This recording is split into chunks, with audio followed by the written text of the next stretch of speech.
Baik.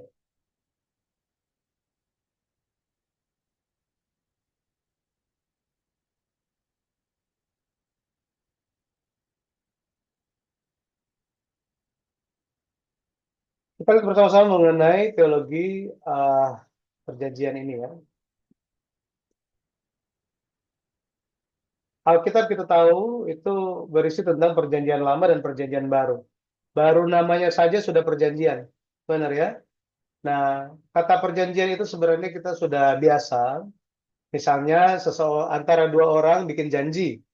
Misalnya kita bikin janji setiap hari Jumat jam 9 pagi kita akan ikut kuliah teologi perjanjian lama yang pertama.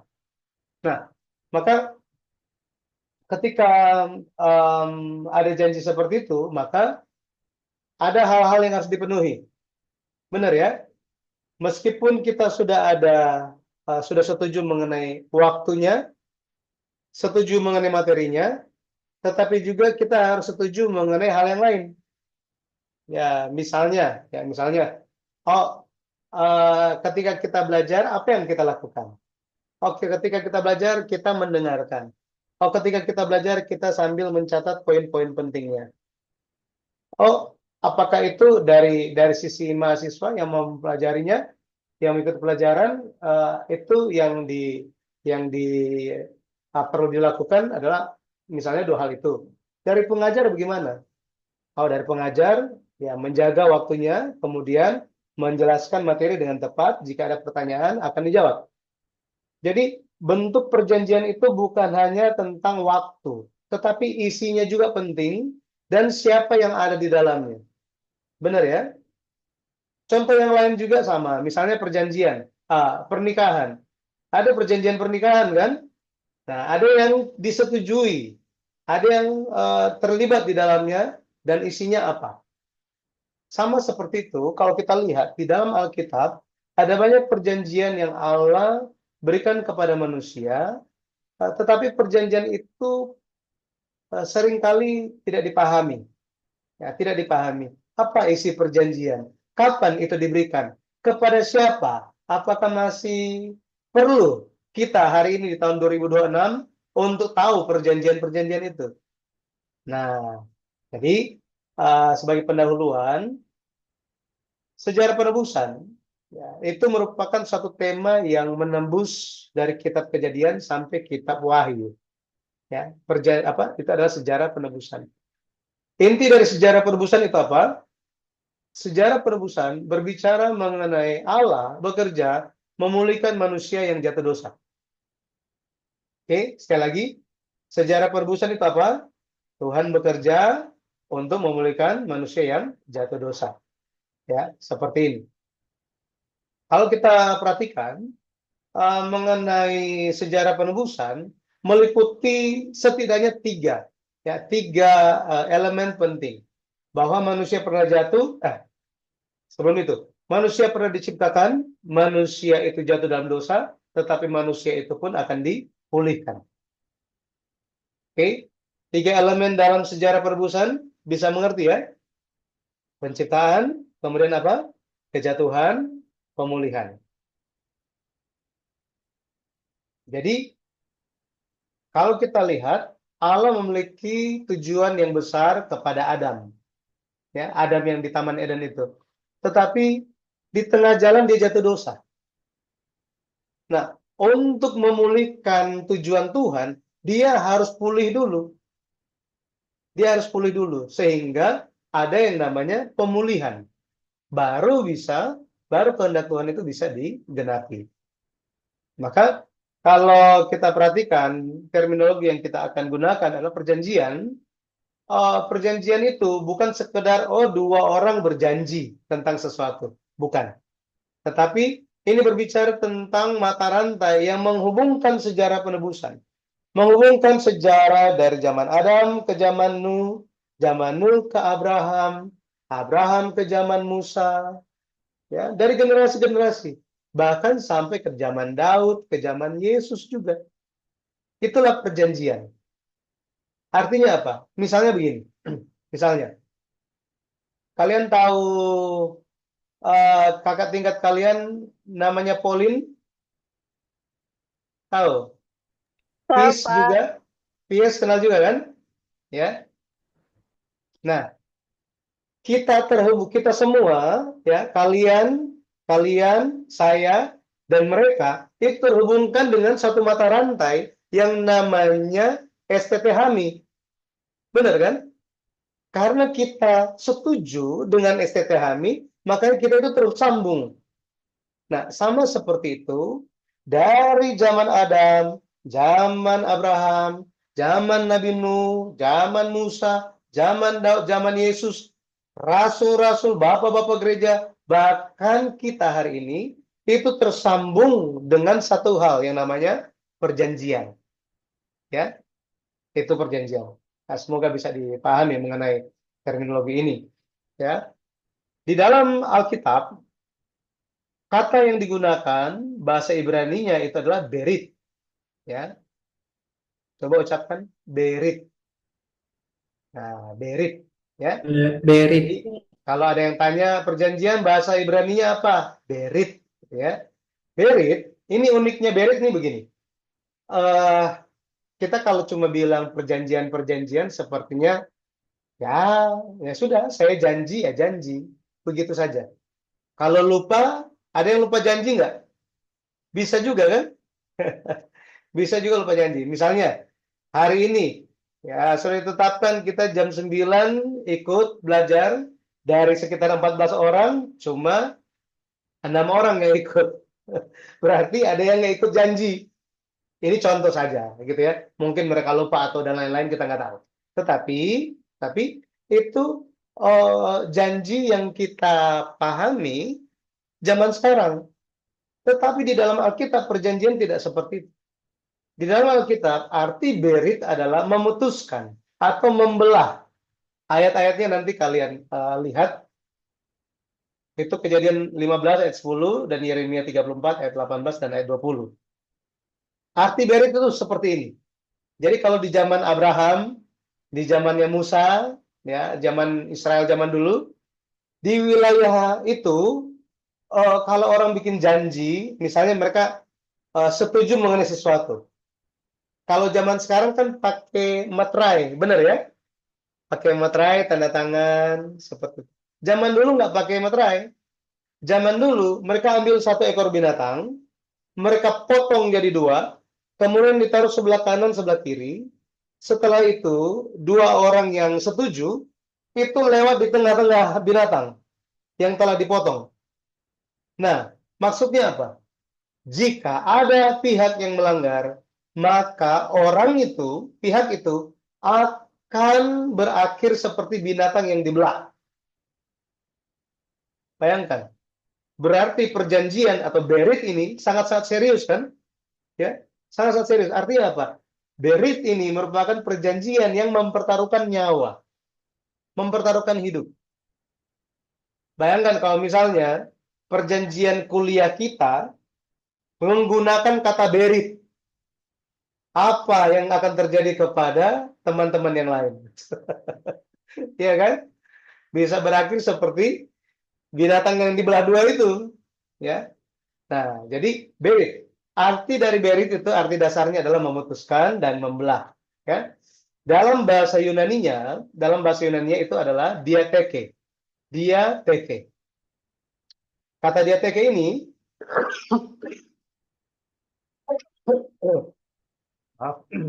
Kata diateke ini berarti meletakkan sesuatu di antara dua, ya. Meletakkan sesuatu di antara dua. Atau arti lainnya wasiat.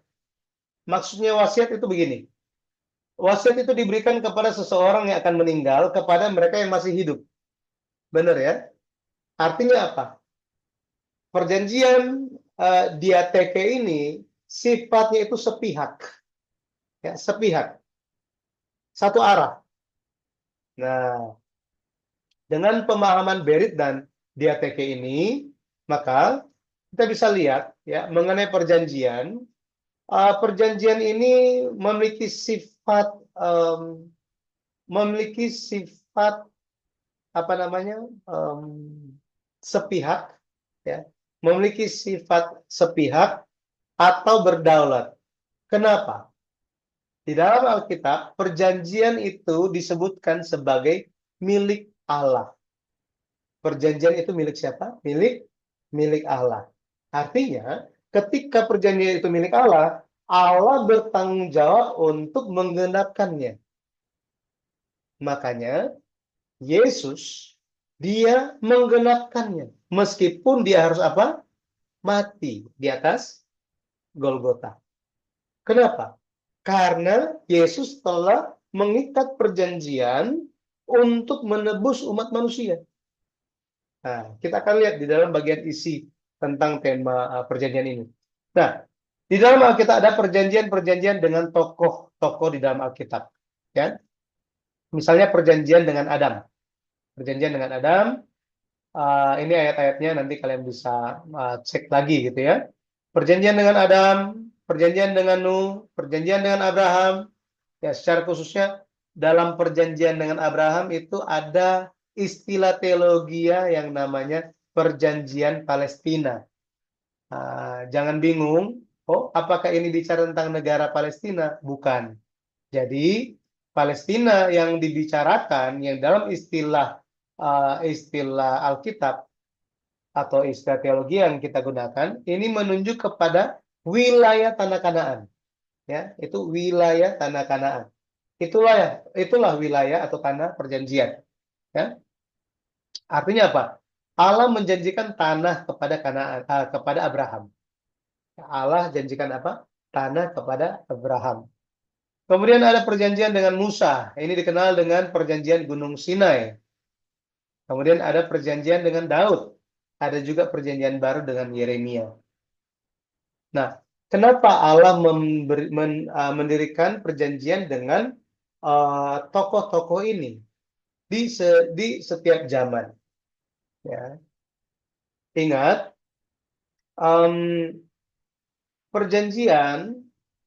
tujuan dari perjanjian itu adalah untuk memulihkan manusia yang jatuh dosa. Sekali lagi, tujuan perjanjian adalah untuk apa? Memulihkan manusia yang jatuh dalam dosa. Itu sebabnya di setiap zaman itu perjanjian Allah semakin detail, dan semakin detail. Misalnya, di bagian perjanjian dengan Adam, ya, perjanjian dengan Adam. Ada yang bisa bantu baca Kejadian 3 ayat 15? Kejadian 3 ayat 15. Minta tolong baca. Kejadian 3 ayat 15. Firman Tuhan, Aku akan mengadakan permusuhan antara engkau dan perempuan ini, antara keturunanmu dan keturunannya. Keturunannya akan meremukkan kepalamu, dan engkau akan meremukkan tumitnya. Ya, di sini kalau kita lihat, sepertinya ini kan Allah setelah manusia jatuh dosa, Allah berbicara kepada ular. Ya, Allah berbicara kepada ular, tetapi hati Allah itu adalah tentang Adam. Ya, artinya apa? Meskipun ada Adam jatuh dosa, di hati Allah itu tetap ada Adam. Dia tidak ingin biarkan Adam itu yang dia ciptakan itu tenggelam dalam dosa. Tetapi dia ingin memulihkannya. Nah, ketika Allah berbicara kepada ular, Allah menyebutkan bahwa ada yang akan menghancurkan ular. Itu adalah keturunan perempuan. Nah, Kejadian 3 ayat 15, ini kita akan bicara nanti ke depannya. Tetapi supaya kalian terbiasa dengan istilah ini, perjanjian dengan Adam itu dikenal sebagai proto-evangelium. Ya, proto-evangelium. Proto-evangelium, evangelium atau proto-injil. Kita tahu Injil, gitu ya. Tetapi proto itu artinya terdahulu atau mula-mula atau pertama-tama. Nah, jadi proto-evangelium atau proto-injil itu berbicara mengenai janji Allah, ya, janji Allah untuk mengutus Mesias diberikan pertama kali kepada siapa? Kepada Adam. ya, kepada Adam. Nah, itu contohnya. Ya, contohnya. Ah, nanti kita akan lihat ke depannya tentang perjanjian-perjanjian ini. Tetapi pada akhirnya tadi kita bisa tahu bahwa Allah mendirikan perjanjian dengan umat manusia. Dan umat manusia itu diwakili dengan tokoh-tokoh Alkitab itu. Ya, tokoh-tokoh Alkitab itu. Misalnya Nuh, Abraham, Yeremia, Daud, Musa. Di sini menunjukkan bahwa perjanjian Allah itu berdaulat dan sepihak. Berdaulat dan sepihak. Jadi ingat, sifat perjanjian atau karakteristik perjanjian antara Allah dan manusia itu adalah apa? Berdaulat dan sepihak. Ya, jangan lupa ini. Kenapa? Ketika kita ingat bahwa perjanjian Allah itu berdaulat dan sepihak, maka ketika kita membaca Alkitab, ya, ketika kita membaca Alkitab, kita akan tahu bahwa Allah itu memiliki kedaulatan dan Dia yang menggenapi janjinya. Allah menggenapi janjinya. Memang em, manusia itu tidak menggenapi janji mereka, tetapi Allah Dia menggenapi janjinya. Seperti ini, ya. Allah menggenapi janjinya. Baik. Em, kalau kita perhatikan sebenarnya manusia yang jatuh dosa itu tidak ada harapan, ya, tidak ada harapan. Sekarang kalau misalnya gitu ya, kalian dihianati 10 kali, apakah kalian akan berikan kesempatan yang ke-11 kali? Tidak, Ya, Pak. kan? Nggak mau kan? Buat apa? Misalnya kalian dihianati oleh seorang laki-laki 10 kali. Kemudian laki-laki itu datang kembali untuk yang ke-11 kali. Kita akan bilang apa? Sorry ya, tiada maaf bagimu. Betul ya? Nah, bisa bayangkan kita yang lemah ini melakukan banyak kesalahan, jatuh dalam pencobaan, godaan, kita lakukan dosa lewat perkataan, pikiran, hati, dan perbuatan kita. Tetapi Allah tidak apa ya?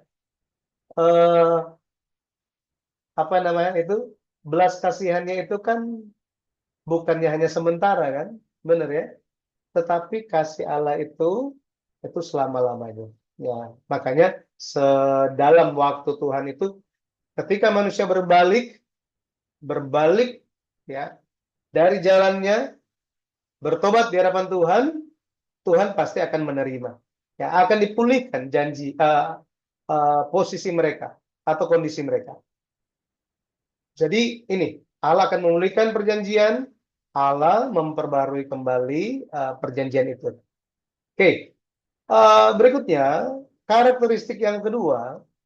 Jadi karakteristik yang pertama jangan lupa perjanjian Allah itu apa? Berdaulat dan sepihak. Yang kedua, perjanjian Allah itu sifatnya kekal. Jadi Allah itu sifatnya kekal. Firman Tuhan itu kekal. Dan di dalam Alkitab, ya di dalam Alkitab banyak ayat-ayat yang mencatat, ini yang tampil di layar kalian itu hanya contoh sedikit saja, tetapi dikatakan bahwa firman Allah itu kekal. Karena firman Allah kekal, perkataan Allah kekal, maka apa yang diucapkannya, janjinya atau perjanjiannya itu pun kekal. Nah, itu suatu keuntungan bagi kita, gitu ya. Satu keuntungan bagi kita. Bahwa apa? Perjanjian Allah itu tidak dapat dirubah karena waktu, karena apa ya, keadaan, kondisi manusia, makanya berubah. Tuhan berubah. Enggak. Janji Tuhan tetap. Itu luar biasanya. Tuhan tidak berubah. Ya, dia kekal selama-lamanya. Sekali dia berjanji, dia akan menggenapinya. Ya, dia menggenapinya.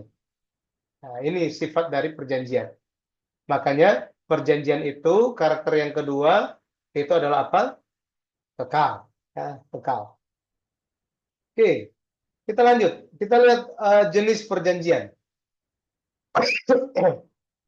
Kalau tadi sebelumnya kita lihat perjanjian-perjanjian Allah dengan tokoh Alkitab, gitu ya. Tetapi ini kita lihat jenisnya, ya, jenisnya, bukan contohnya, tapi jenisnya, ya. Perjanjian perbuatan. Jadi ada 3 hal yang kita akan lihat. Yang pertama itu perjanjian perbuatan atau perjanjian kerja. The covenant of works. Nah, di dalam perjanjian kerja ini berbicara mengenai Kejadian 2 ayat 17. Dikatakan di layar itu sudah ditulis Kejadian 2 ayat 17, tetapi pohon pengetahuan tentang yang baik dan yang jahat itu janganlah kau makan buahnya, sebab pada hari engkau memakannya pastilah engkau mati. Jadi Allah menciptakan Adam untuk hidup kekal. Benar ya? Allah ciptakan Adam untuk hidup kekal. Tetapi ada aturannya. Nah, ada aturannya. Aturannya apa? Aturannya dia tidak boleh makan buah dari pohon yang dilarang itu. Maka pada dasarnya Adam dia akan tetap hidup jika dia taat kepada firman Tuhan. Benar ya? Jadi berdasarkan ketaatannya, berdasarkan perbuatan Adam, itu akan menentukan. Jika dia taat, dia akan hidup kekal. Jika tidak taat, dia akan mati. Ya, makanya disebut sebagai perjanjian perbuatan atau perjanjian kerja. Berdasarkan perbuatannya, disitulah tergantung hidup dan matinya. Nah, gitu. Ya, itu tentang perjanjian kerja. Yang berikutnya, kita akan lihat mengenai perjanjian anugerah. Perjanjian anugerah atau perjanjian kasih karunia. Perjanjian kasih karunia. Ya. Perjanjian anugerah atau perjanjian kasih karunia. Nah, perjanjian anugerah ini berdasarkan perjanjian penebusan. Nanti setelah ini kita akan lihat tentang perjanjian penebusan. Maksudnya begini, anugerah itu, iman itu diberikan, sekali lagi, anugerah itu, kasih karunia itu merupakan suatu pemberian, tetapi itu diberikan kepada orang berdosa lewat mereka percaya pada Yesus. Artinya apa? Mereka bisa selamat, mereka bisa hidup kekal jika mereka percaya kepada siapa? Yesus Kristus. Itulah anugerah. Ya. Banyak orang anugerah, oh ya saya terima anugerah, tetapi hidupnya itu terpisah dari Yesus. Apakah itu masuk akal? Iya kan? Nggak masuk akal kan? Ya bagaimana mungkin? Ya bagaimana mungkin bisa? Nah, jadi kita perlu menyadari hal itu. Kemudian yang ketiga, jadi inti dari perjanjian anugerah, ya sekali lagi, perjanjian anugerah itu memberikan keselamatan dan hidup kekal kepada orang berdosa selama mereka percaya kepada Yesus. Gitu ya. Keselamatan, hidup kekal diberikan kepada orang berdosa yang percaya Yesus. Artinya, Yesuslah kasih karunia itu. Yohanes 1 ayat 1 dikatakan apa? Pada mulanya adalah firman. Firman itu bersama-sama dengan Allah, dan firman itu adalah Allah. Ayat yang ke-14 dikatakan apa? Firman itu menjelma menjadi manusia dan diam di antara kita. Dikatakan apa? Penuh kasih karunia dan kebenaran. Nah, jadi Yesus dialah kasih karunia itu. Yesuslah kasih karunia. Artinya apa? Barang siapa percaya Yesus tidak binasa, melainkan beroleh hidup yang kekal. Itu kan Yohanes 3:16 kan? Itulah perjanjian anugerah. Bahwa apa? Setiap orang, karena begitu besar kasih Allah akan dunia ini, sehingga ia mengaruniakan anaknya yang tunggal, supaya setiap orang yang percaya kepadanya tidak binasa, melainkan beroleh hidup yang kekal. Nah, tetapi perjanjian anugerah ini didasarkan kepada perjanjian penebusan. Nah, perjanjian penebusan ini didirikan antara, kalau perjanjian kerja, perjanjian perbuatan, itu antara Allah dan siapa? Allah dan Adam. Benar ya? Antara Allah dan Adam. Kalau perjanjian anugerah itu antara Yesus dan orang yang berdosa, umat manusia, ya, umat manusia. Tetapi perjanjian penebusan itu adalah perjanjian antara Allah Bapa dan Yesus Kristus. Antara Allah Bapa dan Yesus Kristus. Perjanjiannya bagaimana? Sebelum kita pergi ke sini, kita lihat dulu, mungkin ada yang bisa baca Efesus 1 ayat 4. Efesus 1 ayat yang keempat. Coba baca Efesus 1 ayat yang keempat. Efesus 1 ayat 4.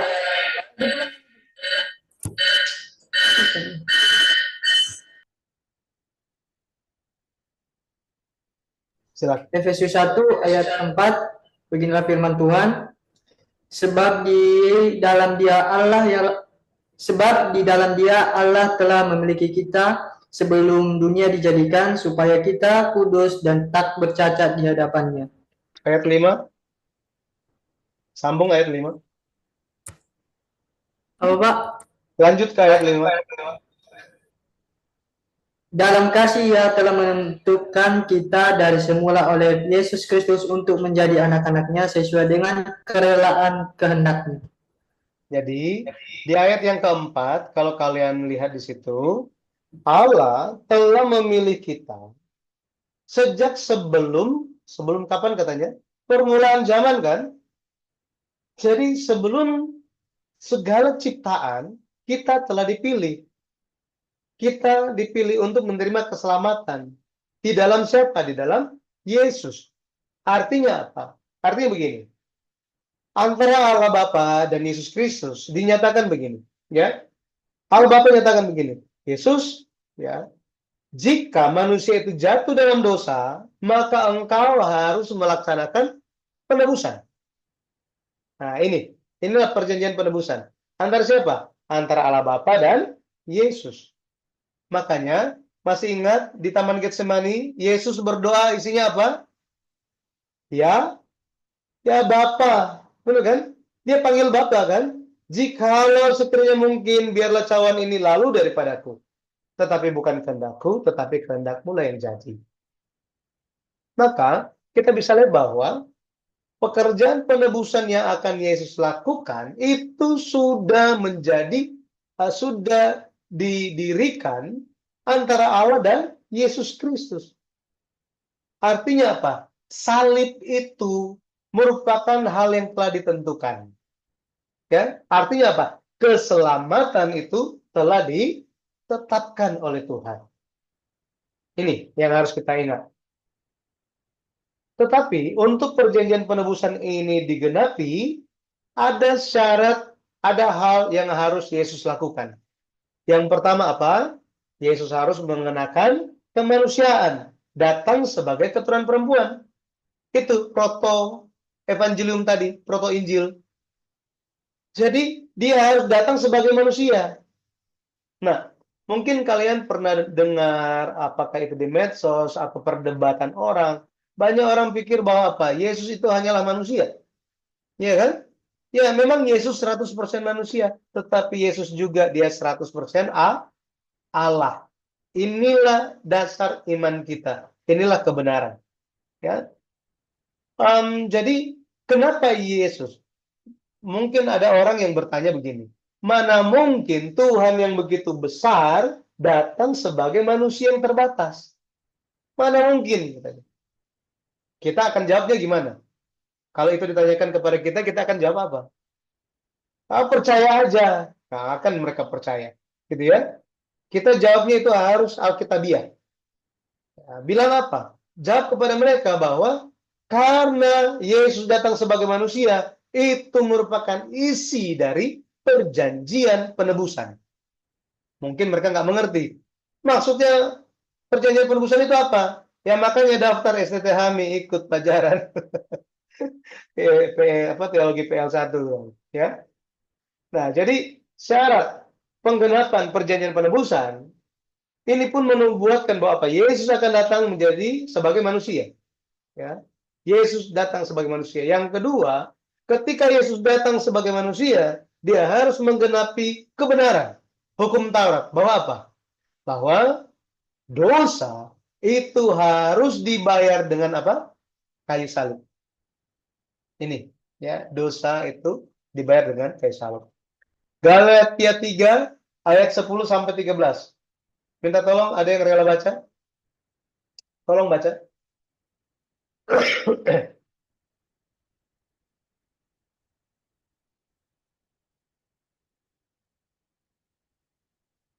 Galatia 3 ayat 10 sampai 13. Silakan dibaca.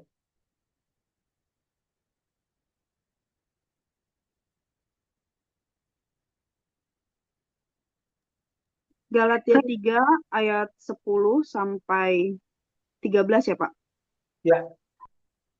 Sebab semua orang yang hidup dari pekerjaan hukum Taurat berada di bawah kutuk, karena ada tertulis, terkutuklah orang yang tidak setia melakukan segala sesuatu yang tertulis dalam kitab hukum Taurat. Lagi pula jelaslah, tidak ada orang yang dibenarkan di hadapan Allah karena melakukan hukum Taurat.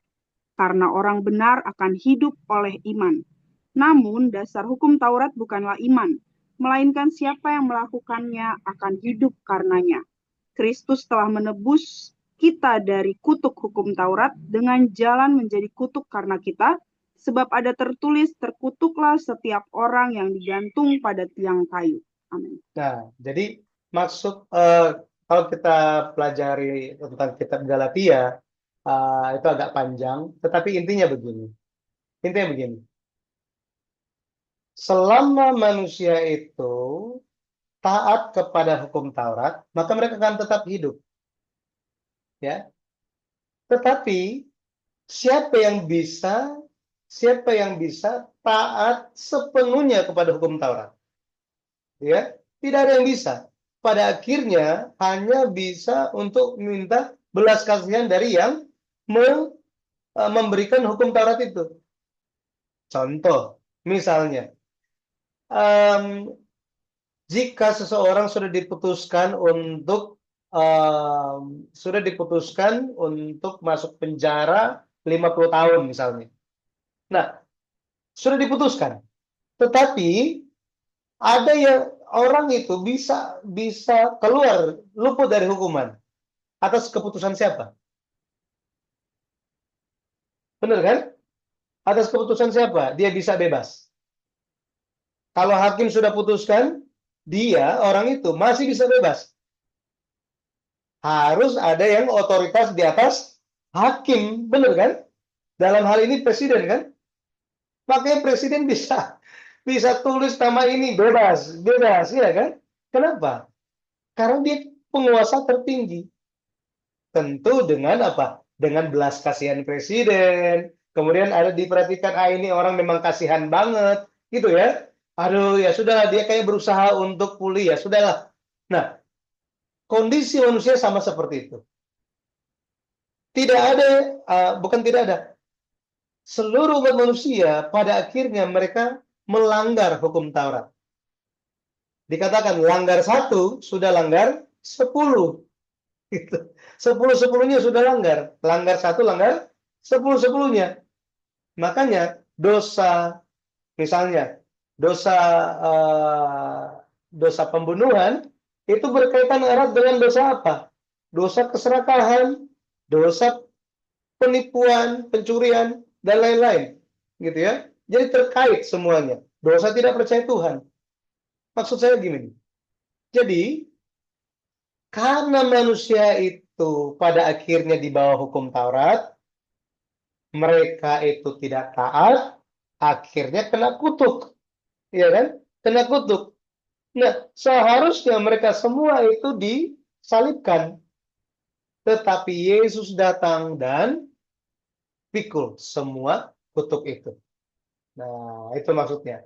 Ya, jadi Yesus menggerakkan semuanya. Nah, hari ini kita selesai di dalam membahas macam-macam perjanjian ini, ya, perjanjian ini. Yang perlu kita ingat bahwa apa? Bahwa Yesus Kristus itulah inti dari semua perjanjian. Ya, Yesuslah inti dari semua perjanjian. Makanya ketika ketika kita membaca Alkitab dari kitab Kejadian sampai Wahyu, pikiran kita itu harus terpikir kepada Yesus. Ya, kepada Yesus. Makanya ada satu gerakan back to Bible, ya, back to Bible yang beberapa tahun ini digerakkan, itu memberikan suatu usulan. Banyak orang baca Alkitab itu bacanya, oh kok baca di kitab ini begini, baca di bagian yang lain kok berbeda, gitu. Nah, bagaimana kita bisa memahaminya? Kita bisa memahaminya jika kita membaca Alkitab dari kacamata sejarah penebusan. Artinya apa? Ketika kita baca misalnya Kejadian pasal 1 tentang penciptaan, iya kan? Nah, ketika kita baca itu, kita harus sambil memikirkan, oh iya, Tuhan Yesuslah pencipta. Dia menebus kita. Ya, dengan hati yang seperti itu, ketika kita baca, dan makanya kita semua itu dari kitab Kejadian sampai Wahyu itu akan tersambung semuanya. Ya, baik. Tadi kita telah bahas bersama-sama. Apa perbedaan yang signifikan antara perjanjian kerja dan perjanjian anugerah? Ada yang masih ingat? Perjanjian saya, Pak. Ya, silakan. Lilis. Perjanjian kerja tadi antara Allah dan Adam. Jadi kalau dia taat, maka hidupnya akan terjamin, intinya gitu ya di Kejadian. Lalu kalau perjanjian anugerah antara Yesus dengan orang berdosa. Selama orang berdosa itu percaya kepada Yesus, maka dia akan selamat dan memperoleh hidup kekal. Gitu, Pak. Baik, terima kasih. Jadi antara Allah dan Adam. Jadi berdasarkan apa yang dia lakukan, lewat ketaatannya, lewat perbuatannya, apakah dia akan hidup kekal atau akan mati. Ya, seperti tadi sudah disampaikan. Jadi itu berdasarkan perbuatan. Sedangkan perjanjian anugerah bukan berdasarkan perbuatan, kan? Anugerah itu berdasarkan percaya. Nah, itu intinya di situ, ya. Jadi jangan lupa mengenal ini. Kemudian rancangan perjanjian penebusan itu dirancang sejak kapan?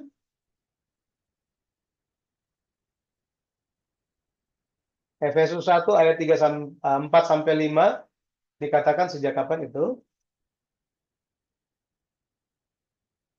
Itu sejak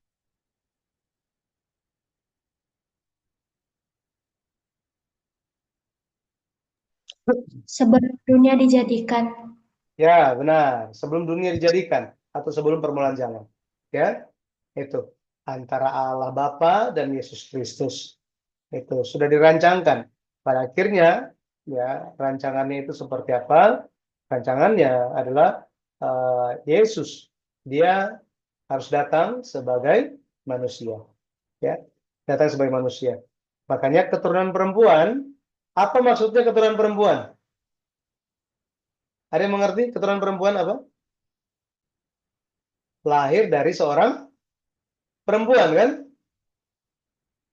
Jadi Yesus adalah keturunan perempuan. Kita semua keturunan perempuan nggak? Pertanyaannya, apakah kita semua keturunan perempuan?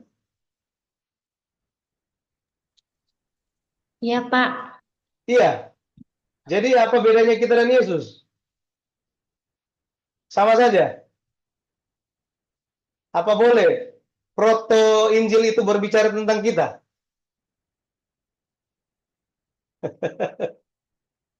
Benar kan? Nah, maksud dari keturunan perempuan itu adalah apa? Itu Nabi Yesaya juga bicara, kan? Masih ingat? Setiap Natal kita dengar ini. Yesaya pasal 7 ayat 14. Ya, Yesaya 7 ayat 14. Sebab seorang perempuan, perawan akan melahirkan seorang laki-laki, dan engkau akan menamakan dia Immanuel. Ya, pada akhirnya Yesus di Matius 1 ayat 18, Matius 1 ayat 18 dikatakan apa? Maria, dia mengandung dari siapa? Roh Kudus. ya kan? Roh Kudus. Sekarang, di antara kita semua di sini, ada yang lahir dari Roh Kudus? Nggak ada. Lahir baru, iya, ya kan? Lahir baru, amin. Tetapi kita semua lahir, ya. Kita semua keturunan Adam ini lahir, semuanya gara-gara ada kerjasama antara papa kita dan mama kita, benar ya? Iya kan? Ada kerjasama itu. Ya makanya kita semua keturunan laki-laki kita semua, ya kecuali Yesus, dialah keturunan perempuan. Oke? Nah, jadi semoga kita bisa memiliki pemahaman ini. Untuk memulai saya tidak mau kasih tugas, tapi saya ingin kalian coba ini baca, ya baca. Ini daftar pustaka tentang materi kita hari ini. Itu ada di buku seri sejarah perebusan. Judulnya buku pertemuan yang terlupakan. Namanya pertemuan yang terlupakan. Pertemuan yang terlupakan. Itu sebentar. Sepertinya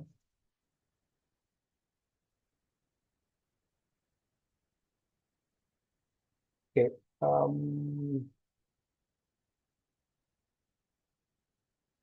Ya,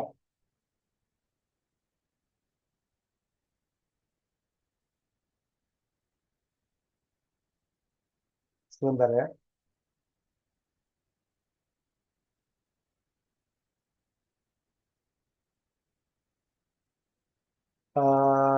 Saya nggak tahu bisa lihat dengan jelas atau tidak ini. Oke, bisa lihat?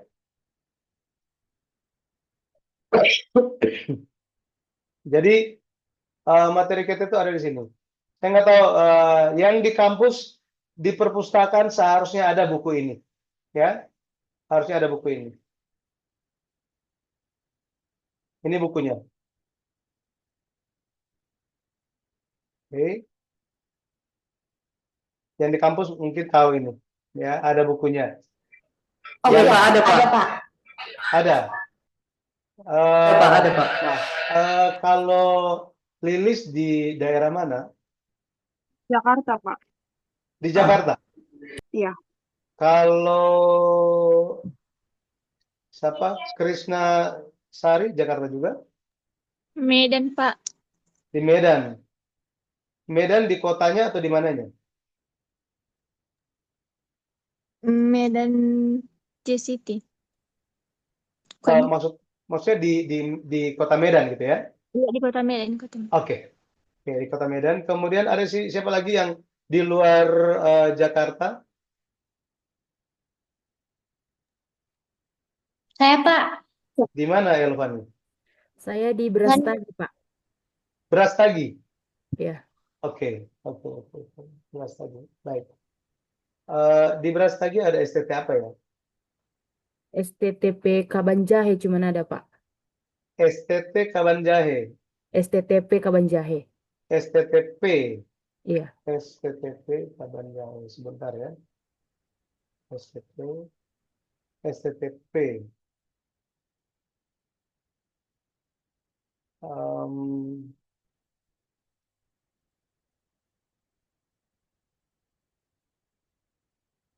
Oke. Coba ya, saya pikirkan bagaimana supaya yang di luar Jakarta, di luar kampus khususnya, bagaimana supaya bisa mendapatkan materi ini. Supaya bisa baca maksud saya.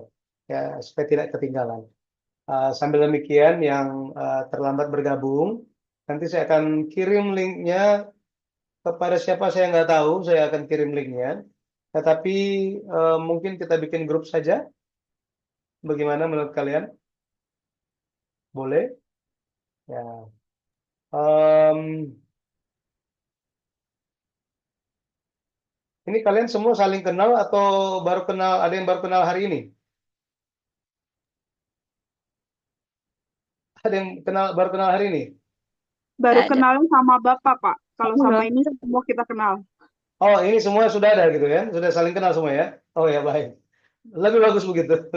Nggak kenal saya nggak apa-apa. Yang penting kalian saling kenal. Em, Coba kalian tentukan sendiri saja siapa yang pada akhirnya yang bisa. Tuh. Ada yang tahu nomor telepon saya? Belum tahu? Belum tahu. Nomor telepon saya sebutkan aja lah ya. Nanti kalian bisa invite saya di dalam grup kalian itu. Saya akan kirim linknya dan saya coba lihat bagaimana apa yang bisa saya lakukan untuk link untuk membacanya gitu ya. Untuk baca mungkin apakah bisa baca secara online. Nanti saya coba pikirkan, kasih waktu mungkin sampai besok saya akan cari caranya bagaimana. Tetapi yang di kampus langsung aja di situ lihat. Jangan lupa ini. Jadi seri kedua buku pertemuan yang terlupakan edisi 2 halaman 42 sampai 48. Oke. Oke, nomor telepon saya 087 88 22 33 919. 087 88 22 33 919. Ya. Oke. Nanti saya di dalam semester ini akan mengajar teologi perjanjian lama 1 kalian. Kemudian ada teologi perjanjian lama yang kedua tentang kitab Yosua sampai kitab Daniel dan lain-lain itu. Sampai kitab Esra, Nehemia, Esther. Setelah itu saya akan mengajar juga teologi perjanjian lama yang ketiga. Jadi khusus perjanjian lama. Nah, ini satu tema yang agak menantang menantang gitu. Karena kalau dijelasinnya kurang tepat, bisa tidur kita semua. Ya, semoga tidak ada yang tidur ya. Oke, itu bicara mengenai kitab-kitab puisi, antaranya itu ada Kota, Amsal, Ayub, Mazmur, ya hal seperti itu. Sekaligus membahas tentang nabi-nabi. Kemudian nanti saya akan tanya lagi itu nabi-nabi besar atau nabi-nabi kecil nanti kelihatan. Tapi itulah yang saya kerjakan. Terlepas dari apa yang kalian pelajari, kalian sudah tahu ini ya, mata kuliah akan kalian terima untuk teologi perjanjian lama hanya teologi perjanjian lama 1 ya, benar ya? Semester ini, benar ya? Oke, baik kalau gitu. Berarti yang kedua dan yang ketiga itu dengan semester 4 teologi. Oke, sampai di sini ada yang bertanya?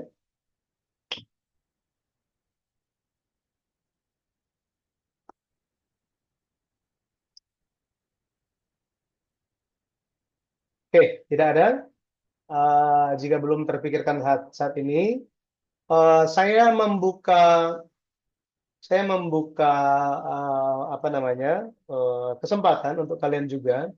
Jika ya, jika kalian ada pertanyaan mengenai kitab perjanjian lama, ya, jika ada pertanyaan tentang perjanjian lama dan itu kalian pikirkan atau pernah dengar atau dulu pernah terpikirkan pertanyaan itu, kenapa ini dicatatnya demikian begini bisa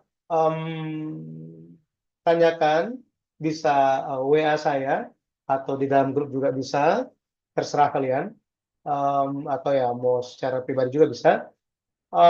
Kenapa saya sampaikan seperti ini? Itu adalah supaya jangan sampai mengikuti teologi perjanjian lama ini, membahas tentang perjanjian lama, kemudian ada suatu pertanyaan yang mengganjal, kemudian itu menahan kita dalam memahami ya, memahami materi. Oke? Karena saya pernah menemukan kasus yang seperti itu di kakak-kakak tingkat kalian. Saya sudah mengajar di STP HAMI itu sejak 2016, ya. 2016? Ya, mungkin ya. 2016 atau ya 2016.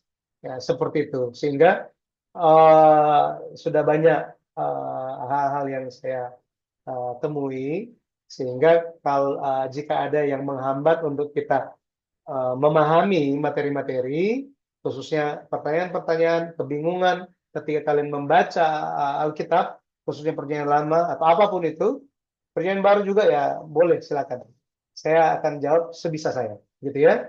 Tapi secara khususnya perjanjian lama, saya akan memberikan pembahasan dari sudut pandang sejarah penebusan supaya tadi ya dari kitab Kejadian sampai Wahyu itu nyambung semuanya, ya, tersambung semuanya. Oke, itu saja. Jika tidak ada pertanyaan, baik, terima kasih sudah mengikuti kelas ini. Saya tunggu, mohon segera dibuat grupnya, sehingga saya bisa berikan kalian link materi hari ini. Jika tadi beberapa teman ada yang terlambat bergabung, nanti bisa dengar lagi. Ya, saya akan letakkan itu di YouTube channel yang selama ini pelajaran-pelajaran kampus dan pelajaran-pelajaran yang mengenai Alkitab itu saya taruh di situ semuanya. Nanti kalian bisa lihat. Oke? Baik, sudah tidak ada pertanyaan yang lain, kita tutup dengan doa Bapa kami. Bapa kami yang di sorga, dikuduskanlah namamu, datanglah kerajaanmu, jadilah kehendak di bumi seperti di sorga. Berikanlah kami pada hari ini makanan kami yang secukupnya, dan ampunilah kami akan salah kami, seperti kami juga mengampuni orang yang bersalah kepada kami. Dan jangan membawa kami ke dalam pencobaan, tetap lepaskanlah kami dari orang jahat.